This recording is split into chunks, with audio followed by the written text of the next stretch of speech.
Hello സുഹൃത്തുക്കളെ, എല്ലാവർക്കും കണ്ണാപ്പി ന്യൂസിലേക്ക് സ്വാഗതം. അപ്പോൾ നിങ്ങളുടെ കൂടെ ഉള്ളത് ശശി ഊളംപാറ. നമ്മളിന്ന് റിപ്പോർട്ട് ചെയ്യാൻ പോകുന്നത് ഇഹ്സാൻ ലെറ്റ്സ് പ്ലേ പാർട്ട് 2ക്ക് എന്താണ് സംഭവിച്ചതെന്ന് അറിയാൻ വേണ്ടിയാണ് സുഹൃത്തുക്കളെ. കുറെ കാലമായി ഈസാൻ വീഡിയോ ഇടുന്നില്ല. നമ്മൾ കാത്തിരിക്കുന്നുണ്ട് ഈസാന്റെ വീഡിയോയ്ക്ക് വേണ്ടി. പക്ഷെ ഈസാൻ വീഡിയോ ഇടാത്തതിന് കാരണം നമുക്കറിയില്ല. അപ്പം ഇന്ന് നമുക്ക് അദ്ദേഹത്തോട് തന്നെ ചോദിക്കാം. ഇഹ്സാനെ നമുക്ക് ലൈനിൽ കിട്ടുന്നുണ്ടോ എന്ന് നോക്കാം.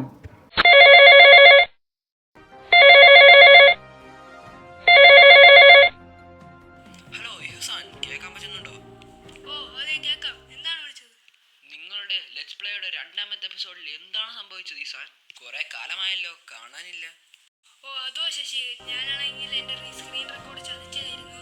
ഞാനാണെങ്കിൽ ഫസ്റ്റ് വീഡിയോ എടുത്തപ്പോൾ അത് ഡിലീറ്റ് ആയിപ്പോയി. പിന്നീട് ഞാനാണെങ്കിൽ അത് പൊട്ടിച്ചിട്ട് വീണ്ടും വീഡിയോ എടുത്ത് അത് ഡിലീറ്റ് ആയിപ്പോയി. ഞാൻ അത് ഇനി ഷോർട്സ് ആയിട്ട് ഇടുന്നതായിരിക്കും, ഹോം ടൂറ്. ഹലോ സുഹൃത്തുക്കളെ, ഈ കുഴപ്പ് നിങ്ങൾക്കും നാളെ സംഭവിക്കാൻ ചാൻസ് ഉണ്ട്. ഇഹ്സാനെ കണക്ക് അത് നിങ്ങൾ ശ്രദ്ധിക്കുക. നല്ല ക്വാളിറ്റി ഉള്ള വീഡിയോ ആപ്പൊക്കെ നോക്കുക, റെക്കോർഡിംഗ് ആപ്പ്. അപ്പോൾ ഈ signing out, it's me Sasi Oolampara.